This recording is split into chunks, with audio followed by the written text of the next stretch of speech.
selamat sore. Saya Tasya Hasana Marharis, mahasiswi UIN Sunan Gunung Jati Bandung, jurusan Pendidikan Matematika. Mohon izin untuk mewawancari Bapak. Apakah Bapak berkenan? Siap, enggak. Sebelumnya boleh memperkenalkan diri terlebih dahulu.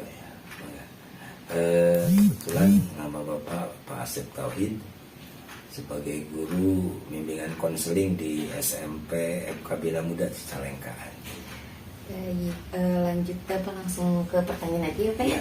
Untuk pertanyaan yang pertama, jenis layanan apa saja sih Pak yang Bapak berikan kepada siswa? Karena ada 4 jenis layanan ya. Bidang yang pertama bidang pendidikan sosial, ketiga belajar, dan bidang karir. Biasanya untuk jenis layanannya bisa individual atau bisa kelompok.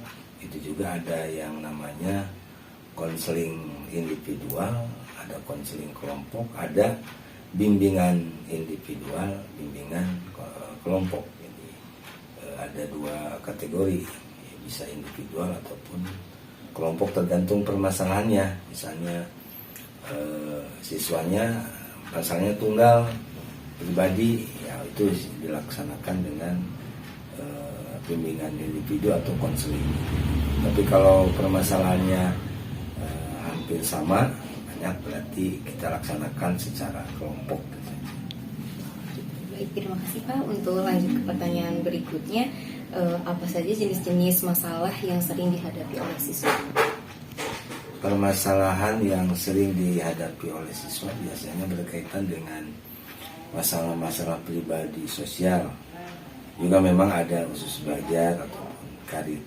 Tapi di SMP biasanya cenderung ke pribadi sosial, penyesuaian dengan sekolah, kemudian penyesuaian atau adaptasi dengan teman-teman barunya untuk kelas 7 misalnya, atau kelas 8 dalam penyesuaian untuk sebagai kakak kelas baru kan gitu.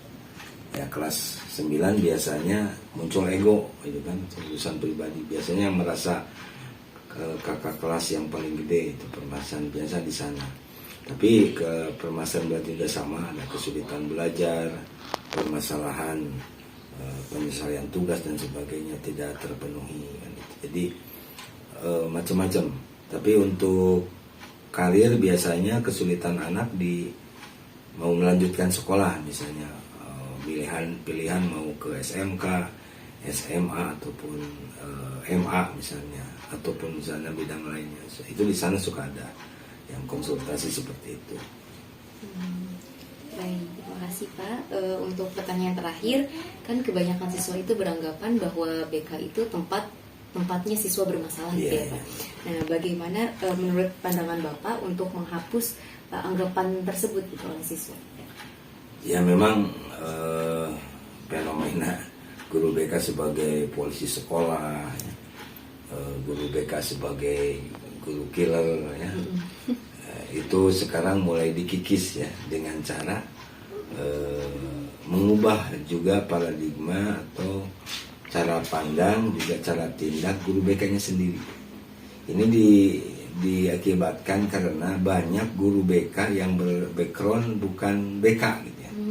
Jadi misalnya guru olahraga jadi guru BK, maka dalam prakteknya menggunakan kebiasaan di olahraga. Atau guru yang lainnya misalnya. Padahal kalau merunut pada ilmu kebekaan ya tidak seperti itu. Makanya kalau kita merubah cara pandang termasuk penempatan orang yang sesuai dengan keilmuannya, insya Allah keberadaan guru BK tidak dipandang sebagai polisi sekolah, sebagai guru killer, tapi akan dipandang sebagai teman curhat, sebagai teman berbicara kan gitu. Itu memang sedikit demi sedikit mulai diubah paradigmanya gitu. Jadi kita mengubah juga kepada guru-guru, tidak menempatkan guru BK misalnya dari guru-guru yang non BK, itu aja ya. Baik, terima kasih banyak Pak atas Ya, waktunya. terima Terima kasih banyak Pak. Assalamualaikum. Waalaikumsalam warahmatullahi wabarakatuh.